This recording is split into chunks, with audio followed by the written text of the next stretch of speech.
Olá, estudantes da primeira série do ensino médio. Eu sou o professor Tony, trabalho aqui no Colégio Estadual do Paraná, aqui em Curitiba. Nesse vídeo a gente vai falar sobre pagando as contas. Exatamente entre as despesas e receitas, essa dicotomia entre as duas é muito importante e a gente precisa levar muito em conta na hora de pagar. Por quê? Porque a gente não pode ficar pagando juro, pagar atrasado. O ideal é sempre pagar em dia. Então, por isso, a gente tem que ter sempre a receita para conseguir pagar isso e a gente conseguir fazer sempre um equilíbrio financeiro na nossa vida cotidiana. Então, qual vai ser os nossos objetivos de hoje? Nosso objetivo vai ser compreender as vantagens e desvantagens das diferentes formas de pagamento, né? Retomar os juros simples, que são bastante utilizados, que a gente já trabalhou em outros vídeos, e caracterizar o juro composto, que a gente já conversou, mas vamos reforçar porque é o juro que realmente é utilizado no nosso cotidiano. Bem, vamos começar falando hoje sobre crédito, né? Porque os pagamentos hoje em dia, todos, a grande maioria, são utilizados, por exemplo, o cartão de crédito hoje se tornou um lugar comum no Brasil, né? Nas últimas décadas, ela veio e está se tornando um dos principais formas de pagamento, né? Quando a gente falava no tempo do avô de vocês, a forma de pagamento era em dinheiro, né? Hoje em dia, a forma em dinheiro é a que menos se utiliza. Se utiliza mais o que a gente chama do dinheiro de plástico, né? E hoje em dia menos ainda, né? Nós estamos entrando numa nova tecnologia exatamente através do dinheiro eletrônico, por exemplo, como o Pix hoje em dia, que é a grande novidade do Brasil, né? Mas o que seria o crédito? Na hora que a gente compra, muitas vezes a gente não tem o dinheiro naquele momento e há uma necessidade premente da compra daquele bem, né? Não, claro, às vezes até é comprado por impulso. Por exemplo, você vai lá, vê alguma coisa, impulso, você compra e contrata um crédito para poder pagar isso, né? Que não deveria ser, porque a compra deve ser sempre pensada, mas o crédito é muito importante no nosso cotidiano. O Banco Central dá uma definição que diz assim, que é uma maneira adicional que os bancos e financeiras nos proporcionam exatamente para que eu consiga financiar, seja uma compra como de um bem de consumo, como, por exemplo, um sapato, uma roupa, como um celular ou até mesmo uma casa ou um carro.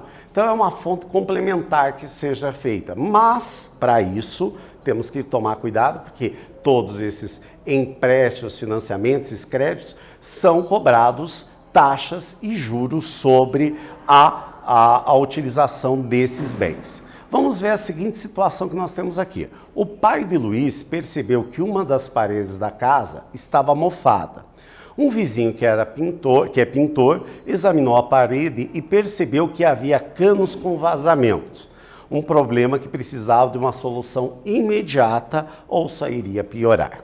O conserto, para consertar tudo, o pai precisou de um empréstimo de 3.500, ou seja, ele não tinha guardado, não havia reservado e esse conserto custava 3.500 e é aquele caso, diferentemente você quer um sapato que você tem outros, que não dá para esperar, tem que resolver, porque senão o problema vai se agravar. Então ele precisou fazer esse empréstimo de R$3.500. Nessa situação, ele utilizou empréstimo, foi necessário e importante para poder fazer isso, porque senão ia começar a inundar a casa inteira. Então, alguma vez você ou a sua família comprou um produto utilizando o crédito apenas para impressionar uma pessoa, por exemplo, comprou um sapato ou uma roupa, pensando apenas para impressionar a namorada, ou namorado ou amigo? Pensa um pouquinho, vocês fizeram já isso?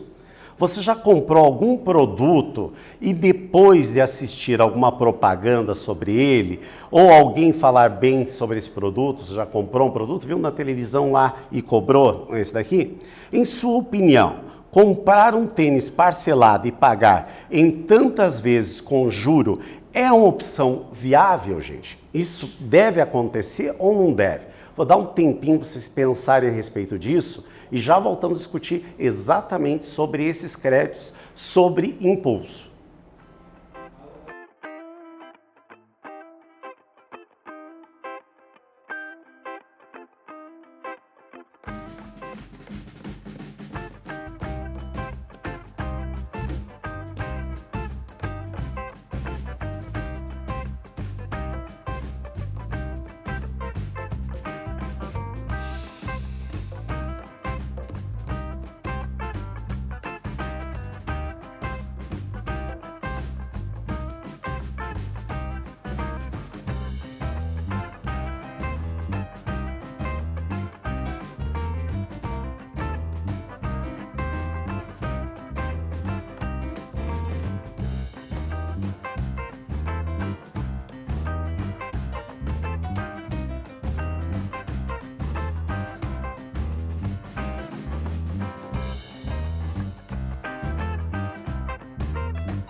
Então, galera, eu deixei um tempinho para vocês pensarem, porque é uma coisa que tem que lembrar muito claramente disso. A gente não pode comprar por impulso. Principalmente na adolescência, a gente às vezes é muito pressionado pelas modinhas, né? E daí o colega tem e eu também quero. E isso pode causar endividamento. Eu estou falando da adolescência, mas se você for ver, acontece também com os adultos, né? Ele vê um carro lá e quer ter um carro igual, sendo que o carro que ele tem já é o suficiente para a necessidade dele. E acaba se endividando sem necessidade. Então, esse tipo de cuidado nós temos que tomar muito para compras com impulso. Por exemplo, acontece, na terceira idade, do vovô, da vovó, vê um produto lá e que fala-se muito bem, ele acha interessante, pega o telefone lá e adquirir por impulso. Depois ele vai descobrir que aquele produto ele nem vai usar e fica guardado lá. Quantas vezes alguém comprou uma roupa e que nunca usou, que está lá no armário? Tenho certeza que isso já aconteceu com alguém da família de vocês. Então vamos lá. Então comprar por status ou sem necessidade não é uma boa, que a gente chama isso de compra por impulso e que esse tipo de compra pode causar um desequilíbrio muito grande no seu orçamento individual ou no seu orçamento familiar. E muitas vezes essa compra com impulso pode causar juros altos e que vão impactar durante muito tempo na sua vida financeira. Então nós devemos tomar muito cuidado, sempre analisar essa compra. Se eu conseguir fazer uma análise e planejar essa compra, vai ser sempre muito mais interessante. Por quê? Porque a maioria das compras eu preciso do crédito para fazer isso. Nem sempre eu vou ter o dinheiro, como era o caso lá do conserto do cano ali que a gente comentou no início do vídeo. Não tenho, eu preciso do crédito. Naquele caso, era exatamente uma necessidade. Então, até era importante fazer o empréstimo. Mas agora, comprar algo que não é uma necessidade, isso não é uma boa para a tua saúde financeira. Mas você não pode comprar? Pode, mas daí você guarda o dinheiro para você comprar aquele bem de consumo do teu desejo pessoal que você quer fazer, tá bom? Porque esses créditos, se eu comprar não tendo dinheiro, ele custa bastante, porque ele vai custar um juro sobre esse desejo, tá? Então aqui, você já comprou usando crédito sem pensar no planejamento financeiro? Quase todo mundo já fez isso. Isso é quase uma regra, infelizmente. Conhece alguém que já comprou usando essa modalidade de crédito e se endividou? Se você conversar com a mamãe, com o papai ou até mesmo você, já sofreu esse tipo de coisa. E isso pode ter ocasionado, por exemplo, na sua família, um endividamento desnecessário e que pode ser facilmente evitado. Isso são experiências de consumo que a gente tem que hoje em dia cada vez mais pensar. Que os nossos pais, os nossos avós, como tinha uma inflação extremamente alta, acabavam nos preocupando muito, porque havia uma desvalorização muito grande do nosso dinheiro, o que já não é uma realidade hoje. Então a gente tem que sempre repensar e pensar muito bem sobre as compras parceladas, porque a gente adquire um crédito e faz um parcelamento. E muita gente imagina, vê aquela propaganda, parcelado em 10 vezes sem juro. Na verdade, tem um juro embutido, sim, gente, nessas compras. Porque se você tiver o dinheiro à vista, você vai lá e consegue negociar descontos, que no mínimo vai ser de 10%, com certeza, tá? E também, se você usar a modalidade de pagamento dinheiro ou débito, você vai pagar ainda mais baixo, porque você faz a negociação direta. Porque essas compras de 10 vezes sem juro, na verdade, tem um juro que já está embutido, que é uma campanha de marketing, de propaganda, exatamente para você ver, cabe essa prestação no meu orçamento? Então eu vou comprar. Então a gente tem que tomar muito cuidado quando a gente vai fazer esse tipo de caso. Caso haja necessidade, como o caso lá, inicial lá do vazamento, a gente tem que pensar nas melhores modalidades de crédito que a gente pode tomar, tá? Lembrando o quê? Que esse valor não pode comprometer a minha receita mensal, que por quanto tempo essa receita vai estar comprometido com o pagamento dessa parcela mensal, e os lugares que vendem esse produto, se ele possui uma taxa menor. Então não dá para comprar no primeiro lugar, você tem que fazer uma pesquisa Porque já que você vai pagar juro, pagar o menor juro possível, tá? E também ver taxas de administração que podem acontecer, porque elas já estão inclusas, tá? Utilizar o cheque especial somente em último caso. Por quê? Porque o cheque especial é uma das maiores taxas de juro que nós temos. Por sinal, ela só é menor que o cartão de crédito. O cartão de crédito é legal desde que você consiga pagar o total da fatura, porque senão é a modalidade de crédito mais alta. Ou no cheque especial é a segunda modalidade mais alta. É melhor fazer um crédito pessoal que você vai pagar com certeza menos da metade do juro do cheque especial.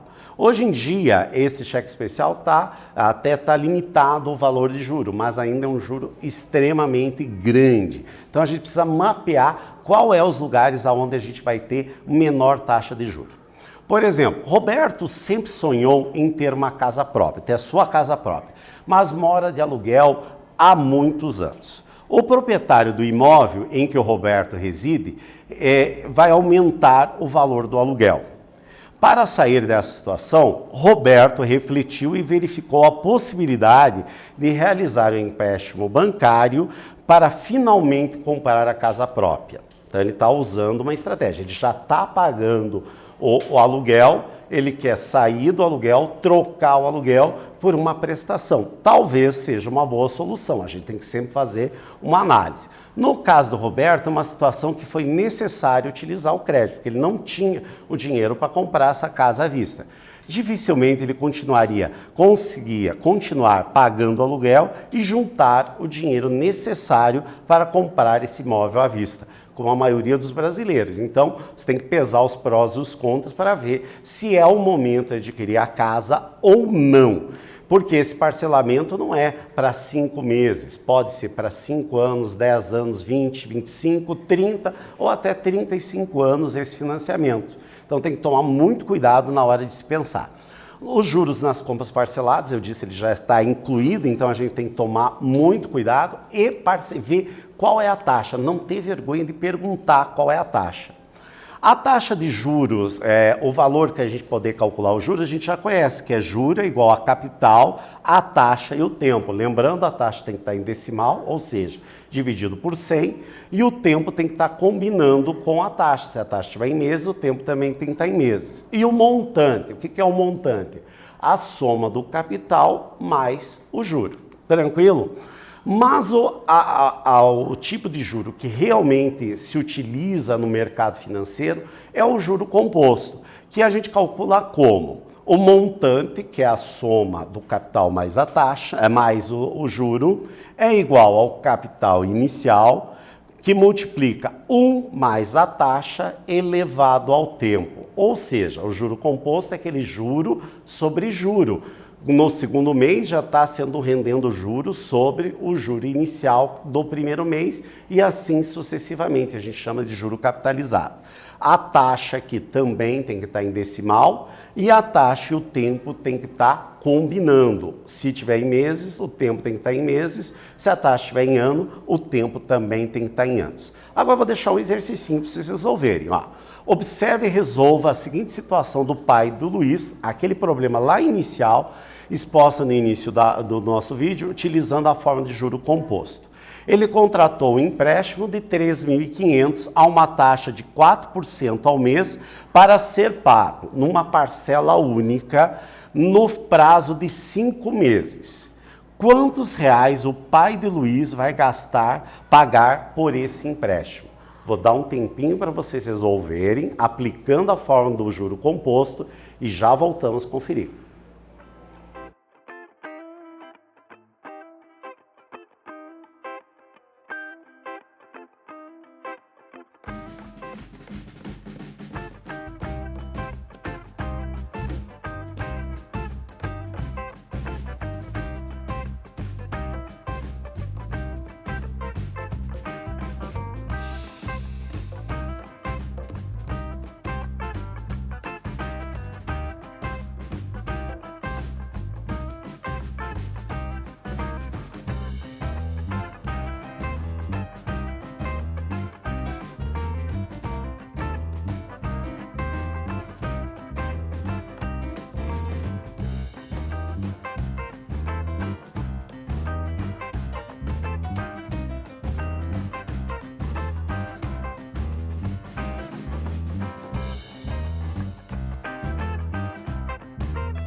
Então, galera, esse exemplo que a gente viu lá no início do vídeo, que é um caso de necessidade. Esse é um caso que o crédito vai ter que ser obtido. Claro, a gente deve procurar uma instituição que dê o menor taxa possível. Um dos tipos de empréstimo que a gente não comentou aqui, mas que pode ser, a gente vai comentar lá à frente, é, por exemplo, o crédito consignado, que tem as menores taxas do mercado. Essa taxa que o pai do Luiz pegou, é uma taxa razoável dentro do mercado financeiro. Mas a gente tem que ter ideia de que isso vai impactar dentro do orçamento.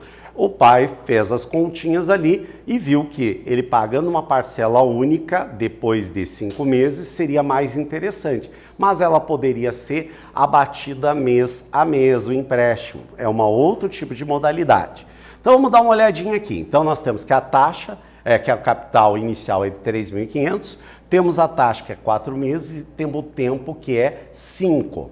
Então, aplicando aqui na fórmula do montante, que é a fórmula do juro composto, igual a capital, que multiplica 1 mais a taxa elevado ao tempo, substituindo os valores, não esquecendo que a taxa tem que dividir por 100. Vamos usar uma calculadora científica de preferência, tá? No celular tem isso. Se tiver dúvida, pergunta para o colega lá como se utiliza. Fizemos a continha, o montante depois de 5 meses deu R$ 4.258,29. Depois de 5 meses ele vai ter que pagar em parcela única, já que essa foi a escolha dele. Tranquilo? Então vocês vejam que deu mais de R$ 700 de juro em 5 meses. Mas era uma situação ímpar que não dava para esperar. Observe e se resolva a seguinte situação utilizando a forma de juro composto. A família do Luiz precisará organizar o seu orçamento de modo a poupar todo mês uma quantidade desse dinheiro para que consiga pagar esse empréstimo que a gente acabou de calcular. Quanto que ele vai ter, mínimo que ele vai ter que economizar todo mês para conseguir pagar esse empréstimo? Vou dar um tempinho para vocês resolverem e já voltamos a conferir.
Bem, vocês viram que tem, mesmo ele pagando daqui 5 meses, tem que fazer um planejamento mensal de economia, né? Que é exatamente isso que eu propus para vocês. Então, o que nós vamos ter que fazer? Pegar aquele valor que nós tínhamos e dividir por 5, que vai dar, no mínimo, R$ 851,65 todo mês, para no final no 5º mês ter o valor total para poder pagar. Se não pagar, ali ele teria que renegociar e com certeza ele pagaria mais juros. Então tem que fazer sempre um planejamento. O crédito não é um dinheiro a mais. Tem que lembrar que crédito a gente sempre tem que pagar. Assim como o limite do cartão de crédito, assim como o limite do cheque especial, não é um valor a mais na nossa receita. Não é um valor que a gente vai contar todo mês. Em algum momento a gente tem que pagar. Concluindo, a decisão de comprar utilizando o crédito requer uma análise do juro comprado, da renda que vai ficar comprometido na receita mensal e se a compra é mesmo necessária naquele momento. Juros simples é aplicado apenas sobre o valor inicial, enquanto o juro composto vai ter juros sobre juro. Os juros compostos geram um novo capital que vai ser sempre atualizado. Nesse vídeo nós falamos exatamente sobre o pagamento dessas contas e a utilização de um crédito que a gente pode utilizar para pagar essas contas e imprevistos que acontecem no nosso cotidiano. Espero que vocês tenham gostado e até breve.